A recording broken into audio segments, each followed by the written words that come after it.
പാതിവിലയ്ക്ക് ഇരുചക്ര വാഹനങ്ങൾ നൽകാമെന്ന പേരിൽ വെളിയത്തുനാട് സഹകരണ ബാങ്ക് കോടികൾ തട്ടിയതായി ആരോപണം. UDFിന്റെ നേതൃത്വത്തിൽ പ്രതിഷേധ സായാഹ്ന ധർണ സംഘടിപ്പിച്ചു. Advocate V. അബ്ദുൽ ഗഫൂർ ഉദ്ഘാടനം ചെയ്തു. പാതിവിലയ്ക്ക് ഇരുചക്ര വാഹനങ്ങളും ഗൃഹോപകരണങ്ങളും നൽകാമെന്ന പേരിൽ BJP ഭരിക്കുന്ന വെളിയത്തുനാട് സഹകരണ ബാങ്ക് കോടികളുടെ തട്ടിപ്പ് നടത്തിയെന്ന് ആരോപിച്ചാണ് UDFിന്റെ നേതൃത്വത്തിൽ പ്രതിഷേധ സായാഹ്ന ധർണ സംഘടിപ്പിച്ചത്. വാങ്ങിയ പണം ഉടൻ തിരിച്ചു നൽകുക, കുറ്റക്കാർക്കെതിരെ കേസെടുത്ത് വിജിലൻസ് അന്വേഷണം നടത്തുക എന്നീ ആവശ്യങ്ങളും നേതാക്കൾ ഉന്നയിച്ചു. UC കോളേജ് ജംഗ്ഷൻ സമീപം സംഘടിപ്പിച്ച ധർണ മുസ്ലിം ലീഗ് ജില്ലാ general secretary advocate V. Abdul Gafoor ഉദ്ഘാടനം ചെയ്തു. ഇതിന്റെ ഒരു പഠനം നടത്താതെ സഹകാരികൾക്ക് നഷ്ടം വരുന്ന ഈ ബാങ്കിനെ വിശ്വസിച്ച് നിൽക്കുന്ന ആളുകൾക്ക്, സാധാരണക്കാരായ ആളുകളാണ് സഹകരണ ബാങ്കിൽ അക്കൗണ്ട് എടുക്കുന്നതും സഹകരണ ബാങ്കുമായി ഇടപാടുകൾ നടത്തുന്നതും വളരെ സാധാരണക്കാരായ ആളുകളാണ്. അത്തരം ആളുകളുടെ ഒരു കാര്യത്തിൽ ബാങ്ക് പറയുന്ന ഒരു കാര്യത്തെ വിശ്വസിച്ചുകൊണ്ടാണ് സാധാരണക്കാരായ ആളുകൾ ഇവിടെ പൈസ കൊടുത്തത്.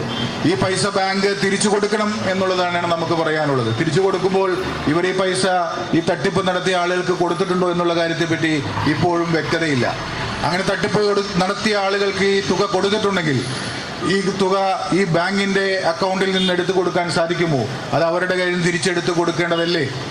അപ്പോൾ സാധാരണക്കാരായ ആളുകളുടെ കയ്യിൽ നിന്ന് തുക നഷ്ടപ്പെടുന്നു, ബാങ്കിൽ നിക്ഷേപിച്ചവരുടെ തുക നഷ്ടപ്പെടുന്നു. മൊത്തത്തിൽ ഈ പ്രദേശത്തെ എല്ലാവരും ഒരു ബാങ്കിനെ വിശ്വസിച്ച് അവരെ വിശ്വസിച്ച് നിൽക്കുന്ന ആളുകളെ വഞ്ചിക്കുന്ന ഒരു രീതിയിലേക്കാണ് ഇത് മുന്നോട്ട് പോയിക്കൊണ്ടിരിക്കുന്നത്. തീർച്ചയായിട്ടും ഇത്തരം തട്ടിപ്പുകളെ തിരിച്ചറിയാൻ നമുക്ക് സാധിക്കണം.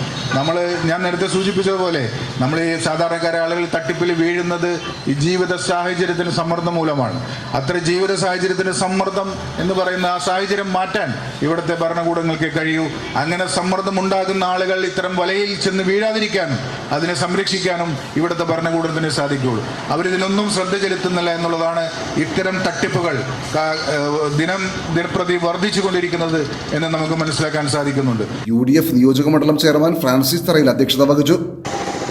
നമ്മൾക്കെല്ലാവർക്കും ഈ കഴിഞ്ഞ കുറെ ദിവസങ്ങളിലായി വർത്തമാന പത്രങ്ങളിലും മാധ്യമങ്ങളിലുമെല്ലാം, ദൃശ്യമാധ്യമങ്ങളിൽ ഉൾപ്പെടെ പകുതി വിലയ്ക്ക് വാഹനം തട്ടിപ്പ് നടത്തി 1000 കോടി രൂപയോളം ഈ കൊച്ചു കേരളത്തിൽ നിന്നും മറ്റു സംസ്ഥാനങ്ങളിൽ നിന്നും ഉൾപ്പെടെ ഉള്ള ആളുകളിൽ നിന്നും അപഹരിച്ച ചരിത്രം.